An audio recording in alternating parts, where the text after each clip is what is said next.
श्री स्वामी समर्थ सगळ्यांना. हाय नमस्कार. तर आज मी बनवणार आहे दोडक्याची छान मस्त अशी भाजी बनवणार आहोत.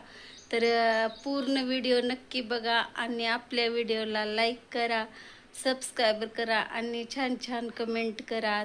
चला मग आता मी छानपैकी मस्त अशी दोडक्याची भाजी बनवणार आहे. तरी सगळ्यांनी पूर्ण व्हिडिओ बघा. चला मग बघूया आता. श्री स्वामी समर्थ सगळ्यांना. हाय नमस्कार.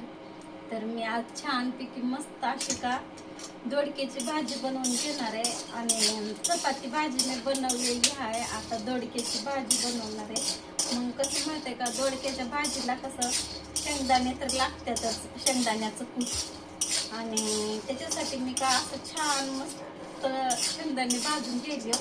म्हणजे कसं सांगू का, शेंगदाणे त्याच्या विजयदादाच्या पप्पाला पण खूप आवडतात आणि विजयदादाला पण खूप आवडतात, पण त्यांना कच्चे शेंगदाणे नाही आवडत आणि सगळे भाजलेले शेंगदाणे खातात दोघं पण बापलो. तर मी आता छान मस्त अशी शेंगदाणे भाजून घेत आहे.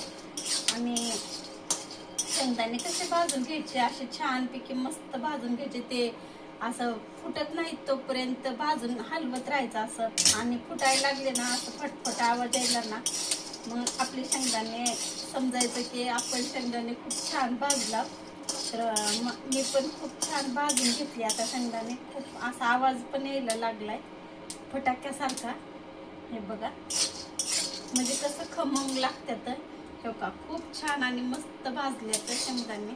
तर हे मी काढून घेते. म्हणजे कसं माहिती आहे का, थंड होतात तोपर्यंत आपल्याला भाजीला फोडणी टाकू जेपर्यंत थंड होत्यात. मग त्यामुळं थोडं थंड होण्यासाठी ठेवली. आता मी आता थोडंसं तेल टाकते आणि छान मस्त अशी फोडणी टाकून घेते आपल्या दोडक्याच्या भाजीला.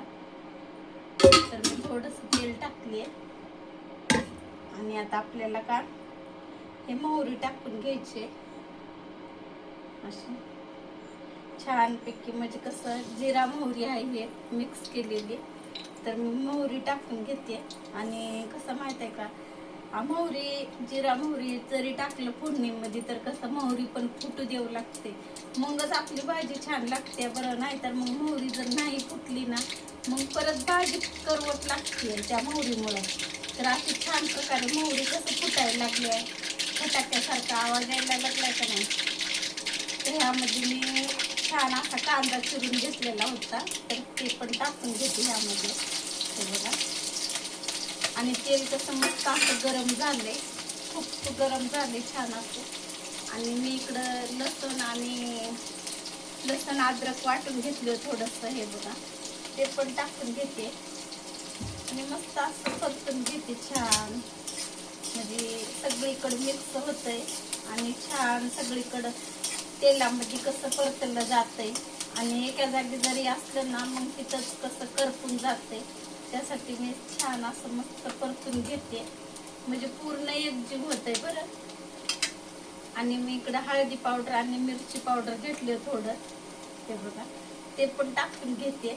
आणि हळदी पावडर फोडणीत टाकायचं एक कारण आहे बरं, खूप छान असतं. आणि मिरची पावडर पण एवढा छान कलर येते. हळदी पावडर जरी फोडणीमध्ये टाकलं ना, खूप छान असा कलर येते बरं ह्याला आपल्या भाजीला.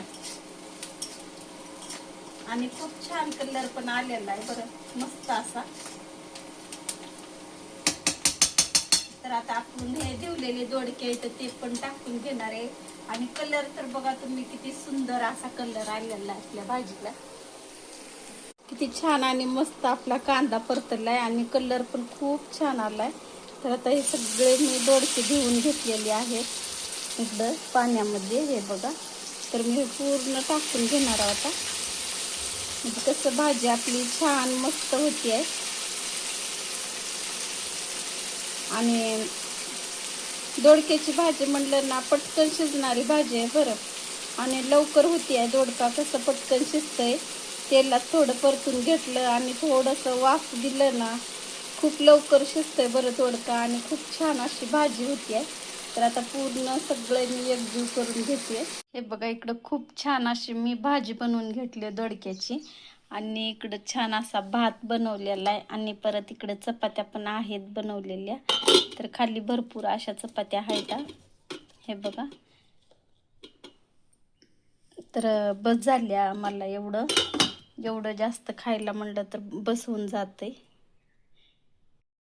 तर माझा स्वयंपाक आजचा तुम्हाला कसा वाटला नक्की कमेंटमध्ये सांगा.